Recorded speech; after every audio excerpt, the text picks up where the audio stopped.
So as the topic highlights, we will be starting with the feeding. It says choice for all, but at the same time, although it is a choice for all, we would all recommend that breastfeeding is the best way forward, and that is the method that is naturally designed for the baby, and that is what we should all hope to deliver to the baby. Reasons for that are quite universal in the sense that breast milk composition is such that it is the most easily digestible for the baby. There is also the fact that the complex molecules which the breast milk contains can have to date not been mimicked in the best of formulas. There are advantages in terms of immunities, allergies. In fact, some of the studies have also suggested that there might be actually 2 to 4 IQ points difference between babies who have been breastfed versus those who have been formula fed. And of course, the breastfed babies are smarter. So, and just to put things in context, 4 IQ points could be the difference between a rank 1 and a rank 5000 on an IIT ranking list. So, basically what I'm trying to say is that that's the best thing you can do for the baby. Of course, it doesn't imply that you need to feel guilty about if it is not working out or there is some medical problem about it. But at the same time, as long as the intention is there, the support staff is there to help you out with that particular exercise. And what I'll be talking about from here on in will be certain nuances of breastfeeding, certain nuances of baby's behavior, which sometimes come as a surprise to us. Breastfeeding is something which is likely to be initiated right within the first half an hour to 1 hour after birth.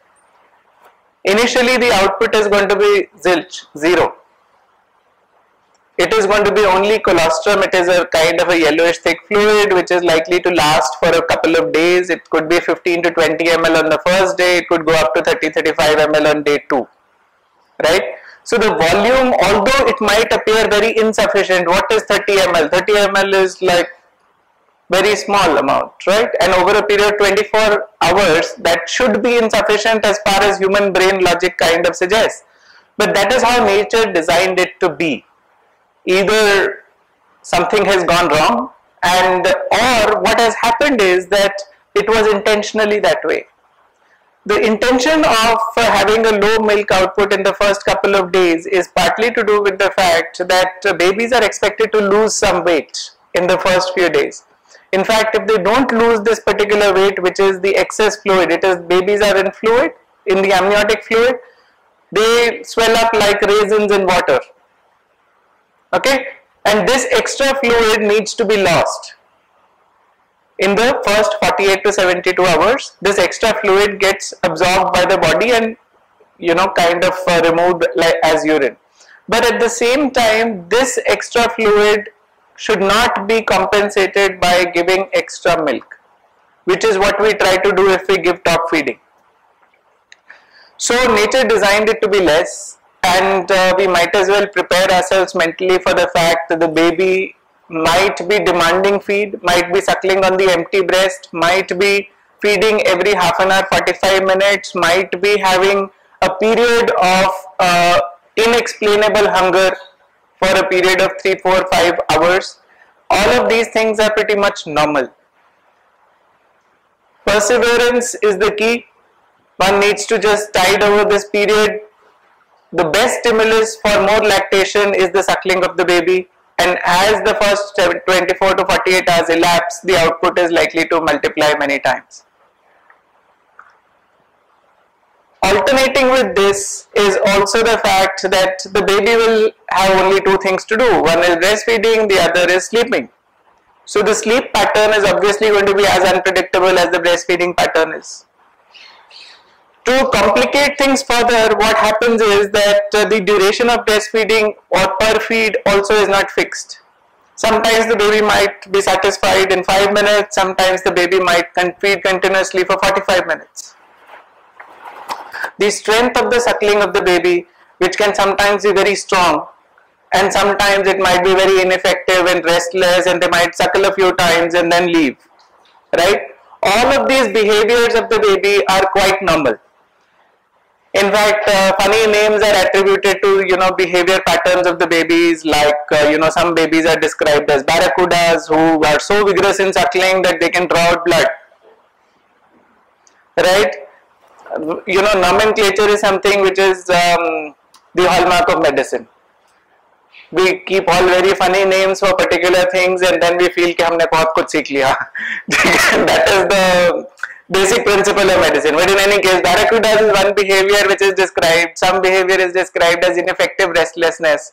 Some behavior is described as lethargic. There could be other behaviors which are described as regular feeders. If you want to put things in context, basically शरीफ बच्चे आजकल कम होते हैं, ठीक है, और जो है basically you can expect that the baby will be as unpredictable as we'll leave that incomplete. Whosoever is the most unpredictable person in your life, ठीक है. So what I'm basically trying to say is that the baby's behavior in the first few days is not something that you should try to predict only, right? It is something which cannot be managed like an Excel sheet. It is not a project management which can be done A, B, C, D, इतनी देर लगेगी, इतना time लगेगा, ये चीज ऐसे हो जाएगा, नहीं होगा. You have to connect with the baby at an emotional level. Okay? There are certain hunger cues which the baby is going to highlight. You have to learn to pick them up and react in an emotional way to those hunger cues. So basically what we try to say is that grey matter का जरूरत नहीं है. Right? All the job is only like a cow. It is not something more than that. The more you try to analyze it, the more you try to predict what is going to happen, the worse it is going to get. Because the most important inhibitor of lactation is anxiety.